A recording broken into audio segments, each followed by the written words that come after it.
अस्सलाम वालेकुम सामीन। 12 रजब मुरज्जब और 24 जनवरी है। ख़बर का उन्वान है, अमरीकी सदर को चुनाव मुहिम के दौरान हमास के हामी ने टोका और रोका। इस बीच और भी बहुत सारी खबरें हैं, खबर थोड़ी तफसील से सुनिए।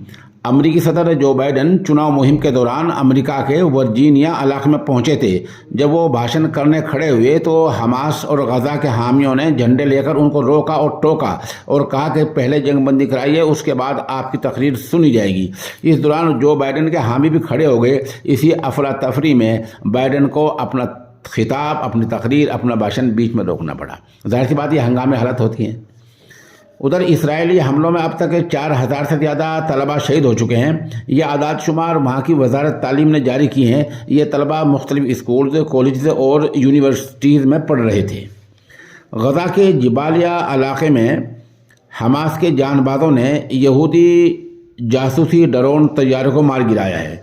ये जासूसी ड्रोन तैयारे ये पता लगाने के लिए आते हैं कि हमास के जांबाज कहाँ रह रहे हैं, कितने नीचे सुरंगों में रह रहे हैं, गलियों क्या हाल है। तो ऐसे जासूसी तैयारे आमतौर पर मार गिराए जा रहे हैं। एक तैयारा रात भी मार गिराया गया है। उधर खान यूनुस इलाके में 24 घंटे पहले हमास के जानबाजों ने इसराइल के 3 बुलडोजर जला दिए हैं और इनमें जो फौजी थे वो भी मार गिराए हैं। इस दौरान खबर आ रही है कि जंग बंदी की बात फिर चल रही है। इसराइल कभी 1 महीना, कभी 2 महीना, कभी 3 महीने की सीज फायर की जंग बंदी की बात करता है और साथ साथ ये भी कहता है कि इस दौरान पूरे यरगोमाली छोड़ दिए जाएं और हम इधर से कैदी छोड़ देंगे। लेकिन हमास की जो बुनियादी शर्त है वो मुकम्मल जंग बंदी की शर्त है। हमास का कहना यह है कि अगर जंग बंदी आप 2-3 महीने बाद फिर आप हमले शुरू कर देंगे तो जो कुछ फ़ायदा हुआ वो फिर ख़त्म हो जाएगा। जाहिर सी बात है, अगर आज कोई अपने मकान बनाता है तो 3 महीने बाद फिर इसराइल हमला कर देता है, तो उसका पाबंद होना ज़रूरी है। इस बीच में कतर है, मिस्र है, अमेरिका है, इन सब के नुमाइंदे आपस में बातचीत में लगे हुए हैं। लेकिन बात यहीं आकर अटकी हुई है कि हमास मुस्तकिल जंगबंदी के पहलू पर, मामले पर उनको ला रहे हैं और इसराइल 1 महीना, 2 महीना और 3 महीने सीज फायर की मुकम्मल जंगबंदी की बात कर रहा है। ये तो तय है कि जो लोग यरगोमाली बना रखे हैं, पूरी दुनिया ताकत लगाकर उनका ये नहीं पता लगा सकी कि वो रख कहाँ रखे हैं। उधर कल से जो 24 यहूदी फौजी मारे गए हैं उन पर वाविला मचा हुआ है।